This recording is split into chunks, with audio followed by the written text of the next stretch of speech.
hari ini saya akan membahas tentang pendidikan inklusi. Setelah minggu lalu kita membahas tentang konsep perkuliahan, juga tata tertib di dalam kelas ya. Sebelum masuk nih, saya mau mengingatkan terlebih dahulu, teman-teman ada yang ingat nggak tata tertib di kelas kita apa aja? Ayo. Oke, Mbak Silvani. Tidak boleh makan dan minum selama pembelajaran. Oke, siapa lagi? Next, Mbak Gita. Memakai pakaian yang rapi dan sopan. Ya, benar. Tidak boleh terlambat masuk ke dalam kelas maksimal 10 menit. Oke, benar sekali. Next, siapa lagi? HP wajib di silent. Oke, ya semua itu harus kita ikuti, termasuk saya sendiri akan bersalin HP saya dan tidak akan menerima calling dari siapapun selama pembelajaran ya. Oke, sebelum kita mulai perkuliahan, kita mau ice breaking dulu nih. Pernah dengar ice breaking tikus dan gajah? Belum pernah. Oke, begini teman-teman, nanti kalau saya sebutkan tikus berarti kecil. Kalau saya sebutkan gajah berarti besar. Ya, nah, di ya. Oke, siap-siap ya. Gajah. Oke,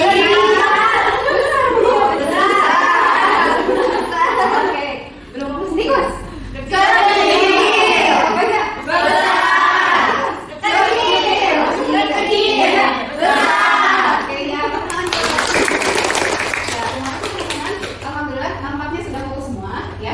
Kita mau masuk ke materi kita hari ini. Setelah kemarin kita bahas tentang tata tertib juga ini RPS ya. Nah, sekarang pembelajaran kita hari ini adalah teman-teman pada akhir pembelajaran pertama mampu menjelaskan tentang landasan hukum apa sih ya dari pendidikan inklusi itu, serta kurikulum pendidikan inklusi itu kayak gimana sih ya, apa bedanya dengan kurikulum biasa seperti itu. Dan yang kedua adalah ketepatan menjelaskan karakteristik apa sih pendidikan inklusi di PAUD gitu ya. Oke, kita masuk nih ya di landasan hukum pendidikan inklusi di Indonesia, terutama di Kemenak ya, itu adanya terakhir tuh SK Dirjen Pendis tahun 2021 tentang penetapan pengurus forum pendidikan madrasah inklusif FPMI pusat, termasuknya adalah RA ya atau PAUD gitu. Jadi teman-teman, kita melaksanakan kebijakan atau yang sudah ditetapkan oleh para stakeholder dan pemerintah kita. Nah, kondisi saat ini seperti apa sih gitu ya? Pertama, sistem pendukungnya itu yang pertama harus ada aturan atau hukum yang melandasi ya. Guru yang berkompeten harus disiapkan dengan banyak pelatihan gitu ya. Lingkungan sekolah yang disiapkan, salah satunya masyarakat dan prasarana, kurikulum ya, juga SDM yang mumpuni gitu ya. Kebijakan yang afirmatif. Oke, ini landasan kurikulum inklusi saat ini. Nah, sebelum kita masuk ke dalam terhadap pendidikan inklusi, saya mau tanya nih, ada yang bisa jawab apa sih pengertian inklusi? Oke, gimana tidak? Pendidikan inklusi itu adalah pendekatan dalam sistem pendidikan yang mana memberikan kesempatan yang sama kepada semua anak, termasuk anak-anak yang memiliki kebutuhan khusus seperti disabilitas fisik, intelektual, emosional, ataupun sosial, yang mana agar mereka itu mendapat kesempatan untuk belajar bersama-sama di sekolah reguler. Oke, coba aja nih. Saya senang sekali ya ada teman kita yang sudah mempersiapkan diri, apalagi membaca literasi tentang pendidikan inklusi. Saya pengen dari kelas ini muncul agent of change untuk pendidikan inklusi di masa depan gitu ya teman-teman. Inklusi itu apa? Teman-teman bisa cari di kamus bahasa Inggris Indonesia. Itu ada kata include. Include itu memasukkan atau termasuk ya. Include termasuk. Jadi memasukkan orang-orang atau anak-anak yang punya hambatan untuk masuk ke pendidikan di ranah pendidikan. Nah, orang-orang yang terbelakang juga termasuk, salah satunya adalah wanita-wanita, juga masyarakat yang kurang mampu gitu ya. Itu semuanya sebenarnya sudah dibahas pada tahun 2022 kemarin secara lengkap oleh Badan PBB, khususnya UNESCO ya, yang concern terhadap kesetaraan, pendidikan kesetaraan ya. Oke, terima kasih. Kita lanjut lagi ya. Nah, apa sih bedanya kurikulum inklusi itu? Nah, kalau teman-teman sudah terbiasa dengan pendidikan kurikulum yang mainstream yang terbiasa teman-teman lakukan di PAUD masing-masing. Nah, kalau inklusi ini kita menerima kehadiran anak-anak berkebutuhan khusus dalam satu kelas bersama gitu ya. Ya teman-teman, saya akan memaparkan contoh bentuk moderasi beragama pada sekolah inklusi yang ada di Cirebon nih. Saya pernah meneliti sebuah SMP yang berbasis agama Hindu, itu menerapkan kurikulum inklusi. Jadi sekolahnya itu memang benar-benar menerima berbagai siswa dengan agama yang berbeda-beda. Ada Islam, ada Kristen, Hindu, dan Buddha. Sekolahnya itu sangat terbuka ya. Jadi mereka itu sangat menghargai keberagaman. Jadi salah satu contoh yang bisa kita jadikan role model sekolah inklusi di Cirebon adalah SMP ini gitu. Nah, bagaimana mereka mewujudkan keberagaman untuk menjadi harmoni seperti itu ya. Oke, nah isu kekinian yang ingin saya angkat dan ini menjadi salah satu SD yang pernah saya teliti juga. Ada sebuah SD negeri, sebut saja SD Mekarjaya ya.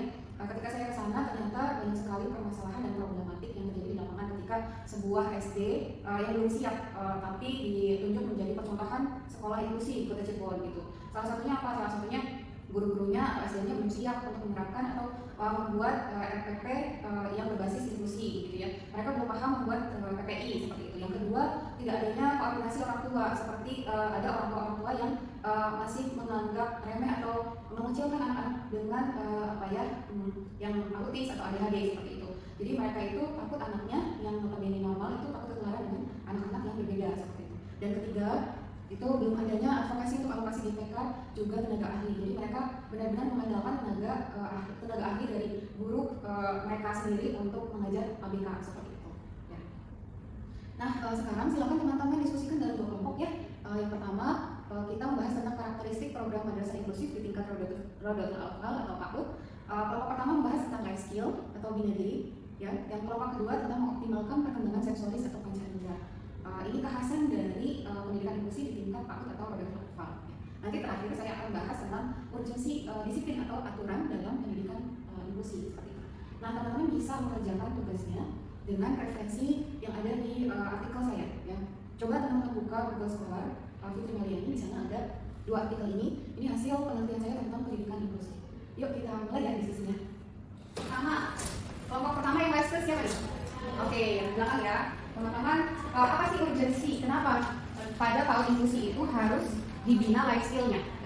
Yang kelompok kedua, yang di depan, teman-teman bahas apa sih urgensi mengoptimalkan perkembangan sensoris dan panca indera. Gitu. Nanti terakhir, saya akan membahas tentang disiplin dan aturan. Silahkan didiskusikan bersama. Saya kasih waktu 5 menit ya.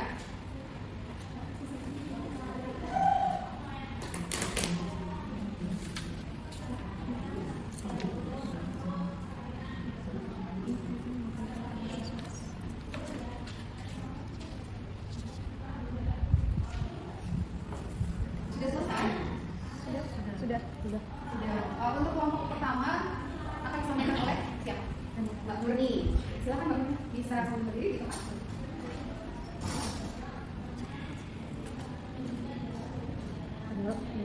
Nah, di pendidikan inklusi ini bukan hanya tentang mengembangkan pengembangan akademiknya saja. Jadi pendidikan inklusi juga harus mengembangkan tentang life skill-nya. Kenapa sih harus mengembangkan life skill-nya? Karena life skill ini sangat dibutuhkan untuk anak-anak, terutama anak-anak berkebutuhan khusus, untuk membantu kehidupan yang lebih baik lagi, kehidupan kedepannya itu seperti kemandirian sosialnya. Jadi anak-anak ABK ini tidak hanya bergantung kepada orang lain, dia juga bisa hidup dengan mandiri gitu.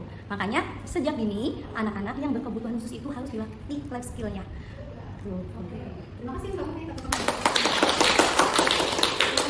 Kedua, siapa yang akan menyampaikan? Silakan. Assalamualaikum warahmatullahi wabarakatuh. Waalaikumsalam warahmatullahi wabarakatuh. Yaitu cara mengoptimalkan perkembangan sensoris panca indera pada anak usia dini itu sangat penting karena pada masa ini anak itu mengalami masa emas atau perkembangan otak. Nah, cara mengoptimalkan perkembangan sensoris panca indera yang pertama yaitu dari penglihatannya atau visualnya. Tujuannya agar melatih anak untuk mengenali warna, bentuk, ukuran, pola, dan gerakan. Adapun kegiatan yang dapat dilakukan oleh PAUD yaitu bisa dengan bermain warna yang mencolok dan warna yang cerah. Yaitu yang kedua, mengenal warna, membentuk dasar seperti segitiga, lingkaran, ataupun geometri yang lainnya dengan menggunakan media kartu bergambar. Terus yang selanjutnya itu mewarnai, menggambar, dan menempel. Selanjutnya itu menyusun puzzle juga bisa atau balok matematik. Panca indera yang kedua yaitu pendengaran atau auditori.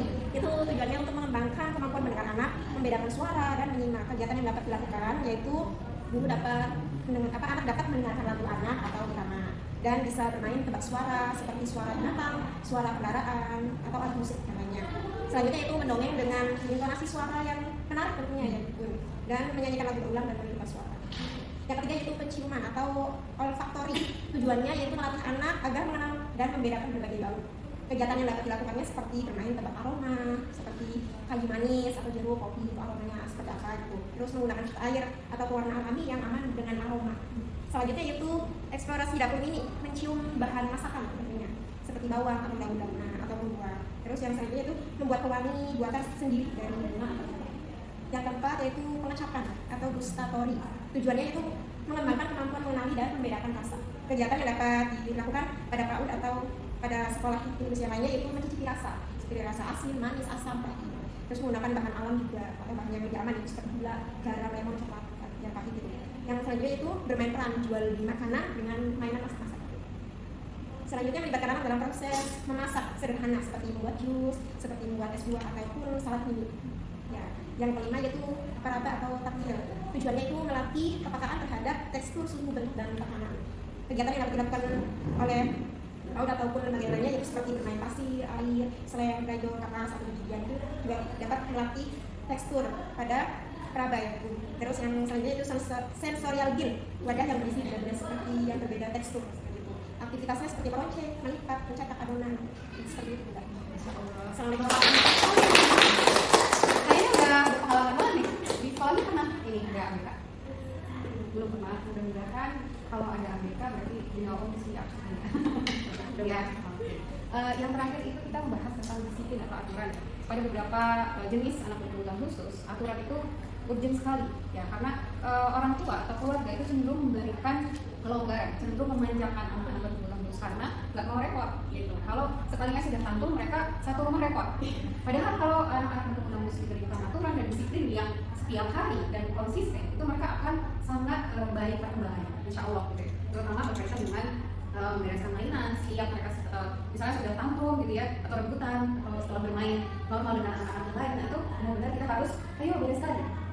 Kalau dia ada keengganan untuk membereskan, oke, Bunda kasih waktu 5 menit, nanti kita bereskan bersama gitu ya. Ada kata-kata bersama, biasanya mereka akan lebih bersemangat. Yang kedua tentang makanan, biasanya aturan makanan itu urgensi sekali, terutama berkaitan dengan anak autis dan anak. Mereka harus belajar tadi coklat ya, kalau sebutkan coklat sebenarnya mereka nggak boleh.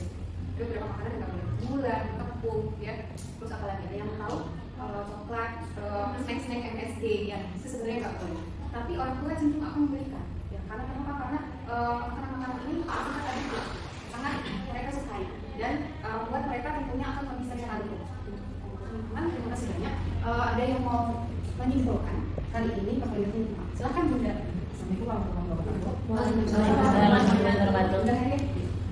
Jadi kesimpulannya tentang pendidikan inklusi untuk anak usia dini adalah pendidikan yang memberikan kesempatan pada semua anak, yang memberikan kesempatan pada semua anak, termasuk anak berkebutuhan khusus untuk belajar bersama dalam satu lingkungan. Pendidikan ini membantu anak berkembang sesuai kemampuannya, mengajarkan nilai toleransi dan menghargai perbedaan sejak usia dini. Dengan dukungan guru, orang tua, dan lingkungan yang ramah, semua anak dapat tumbuh dan belajar dengan bahagia. Terima kasih banyak. Hari ini saya senang sekali semuanya aktif berbicara. Mudah-mudahan next minggu depan kita ketemu lagi. Semangatnya masih tetap sama ya. Kita jaga ya. Oke, terima kasih banyak. Alhamdulillah hari ini perkuliahannya begitu sangat ya, semangat sekali. Saya merasakan teman-teman membaur dan kerjasama luar biasa. Kita tutup dengan membaca harian bersama.